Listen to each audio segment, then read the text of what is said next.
Alright guys, TacticalRab back again today. Hope you're all doing well and enjoying your day so far. Welcome back to Valorant drama. Big one last night in the Valorant GameChangers World Championship, with a middle finger getting shown by the coach of the Shopify Rebellion team and now getting barred from attending the grand finals. So much reaction to this one, condemning Riot's decision and discussing what the punishment, if any, should have potentially been. Very much intrigued to your thoughts in the comment section below. Hit the like button if you enjoy. Subscribe if you're new as always. Well, this is the screenshot we will dive into here in a second, but we've got to explain how we got there first. So last night was a big rematch in the GameChangers World Championship, Cloud9 White versus Shopify Rebellion. These teams have played many times in the North American region. C9 White always pretty much coming out on top, and they were talking their trash. Like, you know, pretty often Cloud9 White would come out at SR and say, yeah, these guys are terrible. We beat them every single time. And yeah, so game one, Cloud9 Valorant win. So they were pretty much the favorites for this entire tournament, to be honest. And SR were considered to be kind of basically just the second best North American team that was always going to lose to, you know, Cloud9 White if they happened to play them. Now, they had a very different mindset on this. They thought that Cloud9 White are just onliners, and they've been looking for their revenge for quite some time. And Cloud9 White are not afraid to talk trash whenever they've beaten SR before, so it probably made sense that if they were to get beaten here when it really mattered at the World Championship on LAN, then they were going to clap back. So map 1 goes Cloud9's way. Map 2, though, goes back to SR. So all of a sudden we've got a game 3, big time decider. Sonda was going off, Flowerful was absolutely going off on the main stage as well. And then final map Icebox, SR get to 10, it goes 10-8.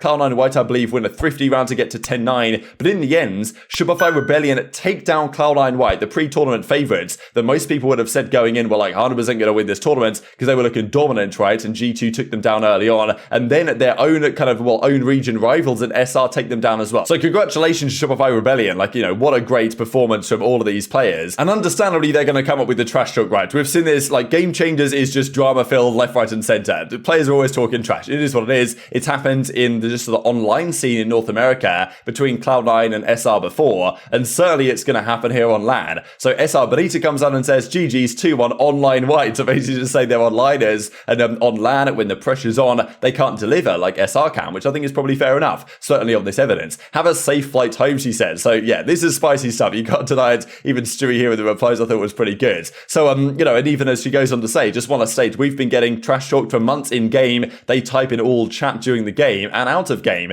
2 game changers of getting pummeled with unsportsmanlike behavior, all good. This is in response to what then happens to their coach after that incident that we saw. The crazy thing about this is, for me, from Riot's perspective, is that they, you know, they can't seem to make their mind up on whether they want to glorify this or whether they want to condemn it. So this is a 5-second clip here from, as you guys can see at the bottom, Valorant Game Changers Day 5 highlights for, you know, Shopify Rebellion reaching here the grand finals. And this is just the 5-second clip of him, you know, throwing the middle finger across the stage to the Cloud9 White team. So, you know, okay, whatever, it is what it is, but it's like, well, if they're going to put this and kind of glorify it in a highlights video and use it for content, how can you simultaneously be condemning it as they have? So, and he only does it for like half a second anyway. I mean, it's just absolutely fantastic content, to be honest. And we've seen this many times before. It's not like this is a new thing for esports, and certainly not even Valorant esports. So is it, Rob Wiz goes on to say there, coach, nothing in life could bring me more pleasure than eliminating those trash talkers. 2-1 against Cloud9 White, and we move on to the lower finals. Then goes on to say, heat of the moment got the best of me,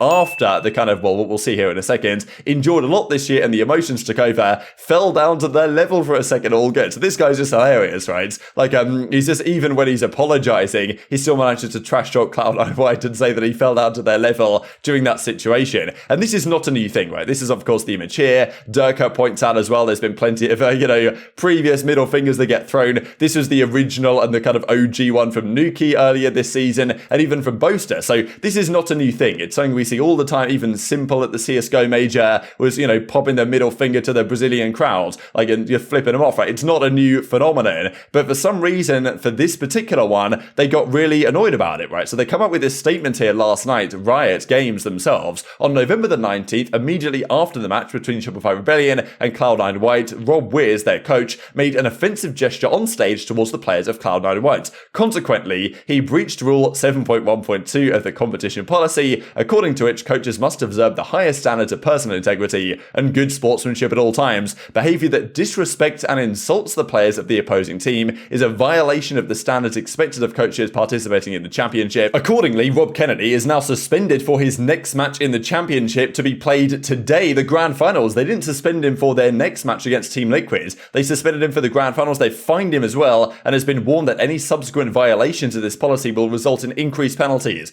This is absolute madness to me, especially as someone who comes from like a Call of Duty esports watching background where trash talk is just a daily occurrence and this is like just not a big deal at all. Like, I don't know why Riot cares so much about stuff like this. Even as Mel says on Cloud9, for what it's worth, this was not instigated by us. We saw it, we thought it was funny, we're heartbroken for them because this is a big deal. They go to the grand finals now without their coach behind them. Like, it's seriously going to affect their potential performance in the grand finals later on today. As Sarah Frag says from Immortals here, this is actually disgusting. Know that this ruling is not only punishing him, but his entire team who played out of their minds to get to and obviously put in an insane amount of work over the last few months. Not to mention the fans and the entire region that SR is representing. Starlight says this, suspending SR's coach for the grand finals match is so extreme that also affects players that obviously worked hard. Didn't Symbol flip off a whole, team's fans in CS? Nothing even happened then. The fine is enough. Like, look, if you did break the rules, give him a fine, whatever, but suspending him from the match is just unbelievable. As Chloe says here, this competitive ruling came out at 2 a.m. in Berlin,